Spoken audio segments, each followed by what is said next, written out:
Bambery here, author and activist, and author of the Second World War and Marxist History, which is on our bookstall, so do please check it out. And Chris also has a new book out in the summer on the history of sectarianism in Scotland, of religious sectarianism. So, Chris, start.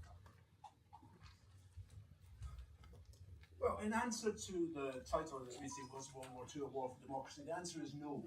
Because no imperialist war is a war for democracy. No imperialist war is a war for the rights of small nations. Their imperialist war is about repartitioning the globe, following the previous imperialist war. And that's what the Second World War was. It was a continuation in many ways of the First World War, with Germany and Japan challenging the agreements that the settlements that had been made in 1919 and the repartitioning of the world. And when I say it wasn't a war for democracy, a couple of examples. When King George VI declared Britain at war with Germany in September 1939, he also declared the whole population of the Indian subcontinent at war with Germany. There was no reference to anyone in India about this. And stranger actually, Gandhi and Nehru, the leaders of Congress, were broadly sympathetic to Britain in its fight against Nazi Germany because they were anti-fascist. But Britain was just operating in the same old way. In 1944 and 1945, the peoples of Greece, Vietnam, and Indonesia had liberated themselves. They were in control of their countries. Britain came in each case.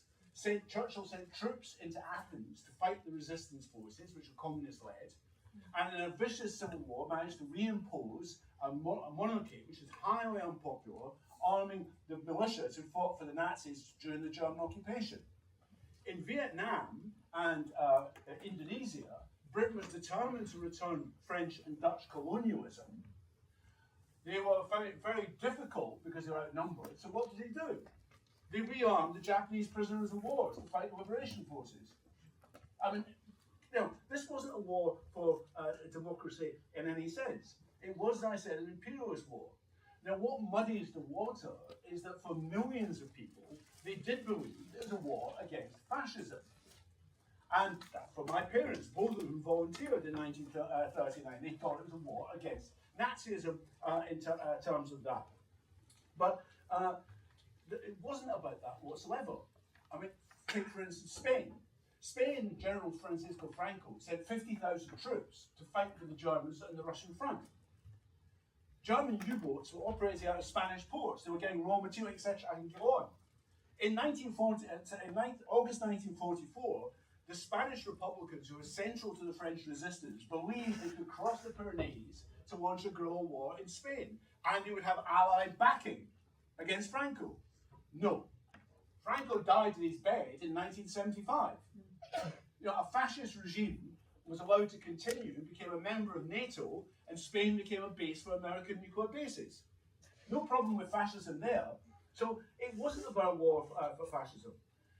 And when I say it's a repartition of the world, the two obvious losers were Germany and Japan, but actually the biggest loser was Great Britain.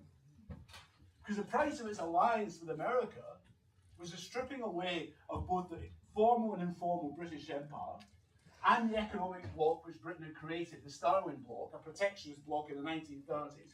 All of that was stripped away, leading in many ways to where we are now. And as I say, it was muddied in terms of that, and Stephen's going to talk about the Holocaust, but it's also what's again, when my parents saw the newsreels from Belsen, that seemed to confirm that they'd fought in a good war. But you look at it, Britain and America knew exactly what was happening in Poland. They had information from inside, even the SIS had gone inside Auschwitz. They knew what was happening, they knew the reality, and they did nothing.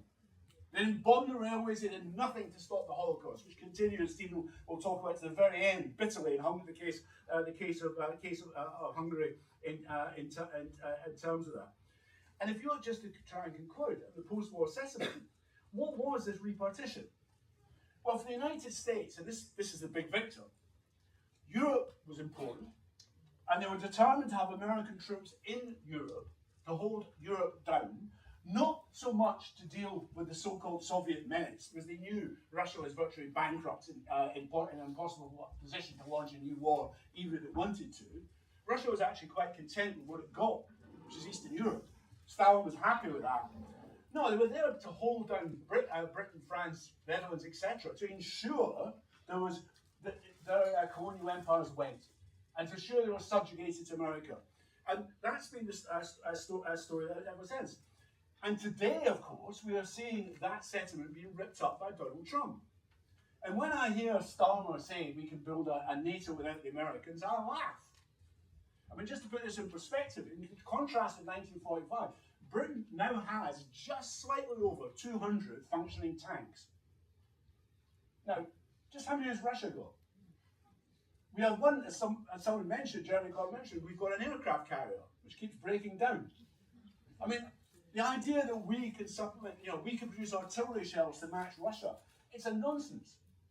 The truth is, actually, we should just admit it, and Trump should admit this very quickly, actually. Russia, whatever you think it is, has won in Ukraine. And there is not going to be a peace settlement unless Russia gets what it wants now, which is the occupied oblasts and neutrality in Ukraine. There's no other peace deal now. Why would Russia want to sign up to anything else? Because it can just keep going and moving closer and closer to the Dnieper River. If you want to stop the slaughter of Ukrainians, don't listen to Zelensky, Macron and Starmer. End this war. If you look at the Middle East, the obvious big result was the creation of a Zionist state, which I've not got time to go into, there'll be other meetings than that. In terms of that, the buying of the House of Saud by the Americans, literally as an auction for the loyalty of the House of Saud to the Americans and the British. Churchill offered them a gold-plated Rolls Royce, but the Americans are not many more dollars. They won. But it's also created situations which we're on today. Take, for instance, Iran. Iran might remember that in 1941, Russia and Britain invaded Iran and partitioned it between them, as they had done in the First World War, to control the oil and also to control access into the Soviet Union. It's a long history of imperialist intervention in Iran, which culminated in 1953 in the Mossadegh coup led by the British and Americans. Why would the the Iranians, be suspicious of the Americans? Well, it's obvious, isn't it? There's a long record there.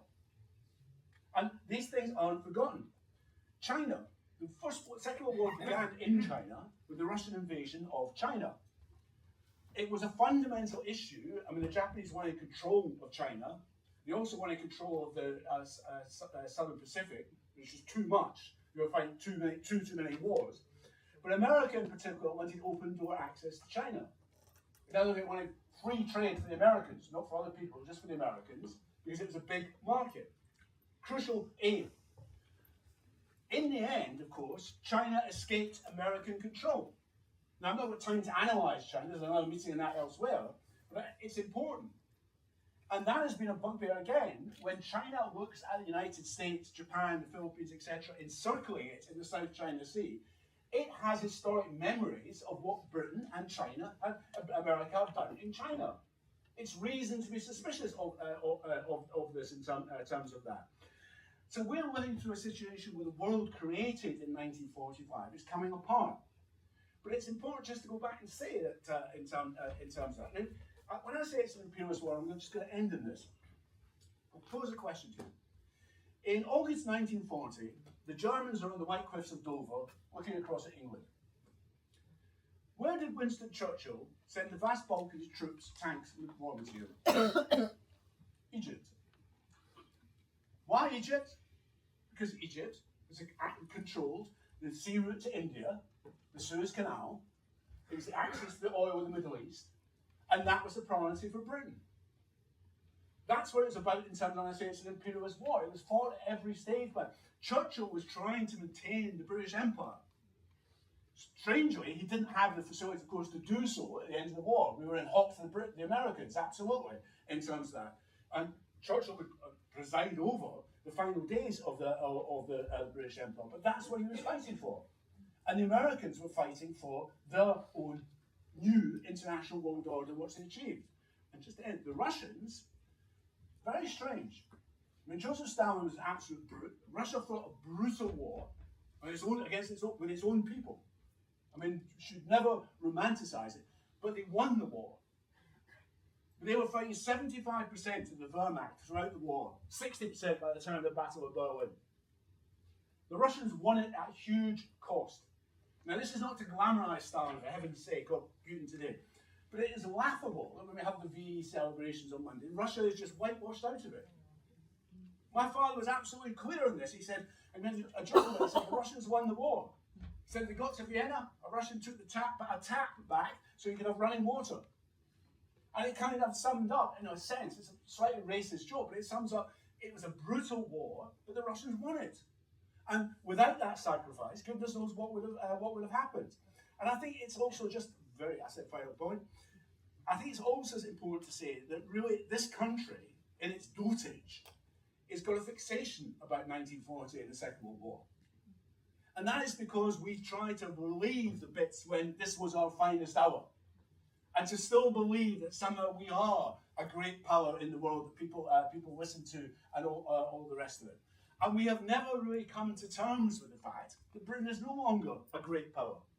That it got whooped out of India, it got whooped out of all parts of the globe, and it can never be put back to pieces again. And I think it's important while we don't minimise the sacrifice that people made in this country in fighting the Second World War, we don't diminish that.